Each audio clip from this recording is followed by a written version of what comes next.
So there are a lot of people on this planet who are just terrible at arguing. And there's a chance that you are one of those people, and what I'd have to say to you is if everybody else is bad at arguing, you should be okay with being bad at arguing too. It's no big deal, everybody's doing it.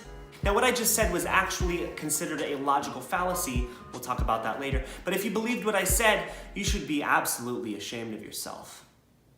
No, not really, actually. I think we need to be all ashamed of ourselves because there are so many people, myself included, who are just not good at putting together a good argument. Now, if nobody can put together a good argument, how are we going to communicate to each other our differences and our opinions in hopes that maybe we can find some common ground? It's a big problem. And the whole point of putting together a good argument is being able to defend your opinions or maybe even form them in the first place, because the whole point of an argument is to take something that you believe in and back it up with evidence and logic and critical thinking.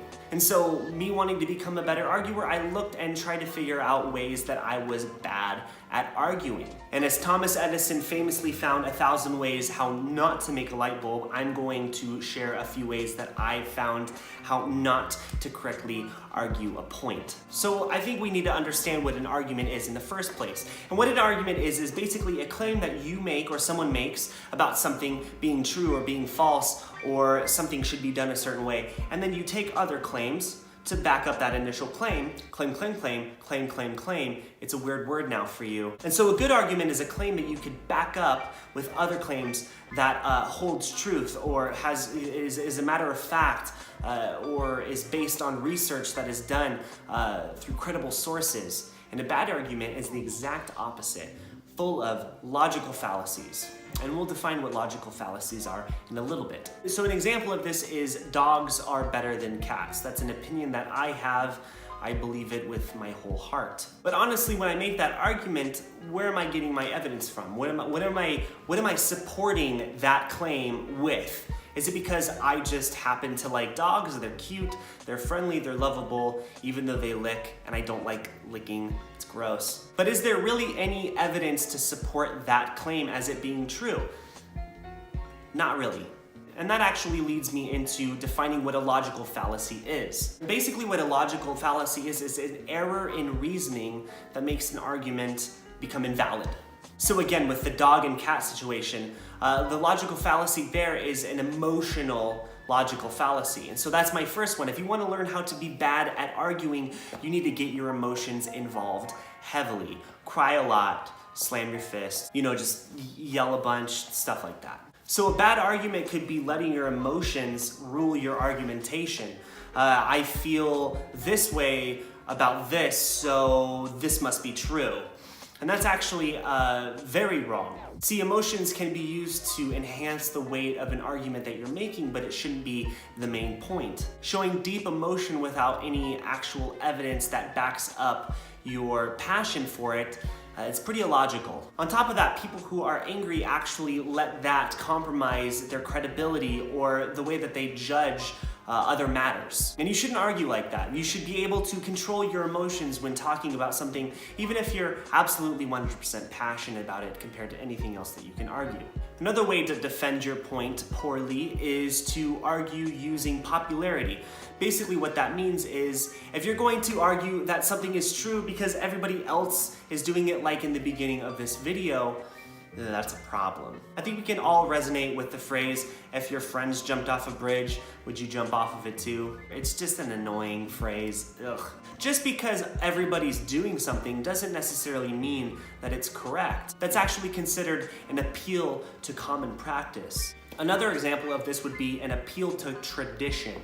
And basically it's just, because a generation before me has done this, I'm gonna do it too. My parents, my parents' parents, my parents' parents' parents, they've all done the same thing, so it must be the right thing to do or the correct thing to do. And that's wrong.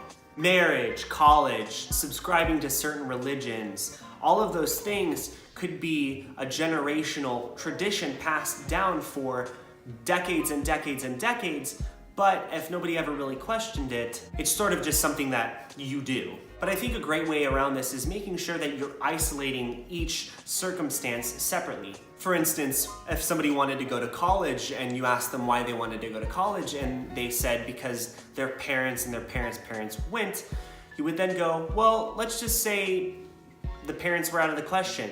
Why do you want to go to college? Why do you think it's necessary for you to go to college?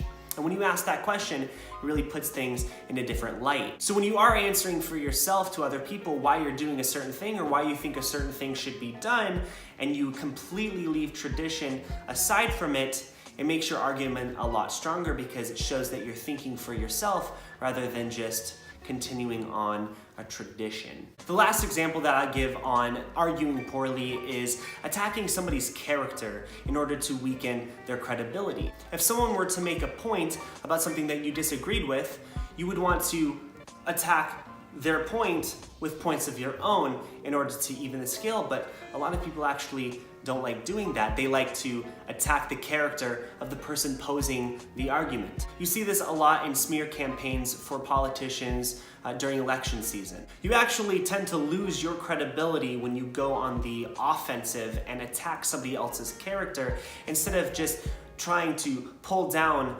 their points in their claims. I think it's very important to stay respectful in arguments and debates because when it turns personal, it doesn't even matter what the facts are and what the reasoning is. It's all out the window. So if you're arguing with somebody and you feel the urge to make fun of something that they're wearing, refrain from that because you'll look like an idiot.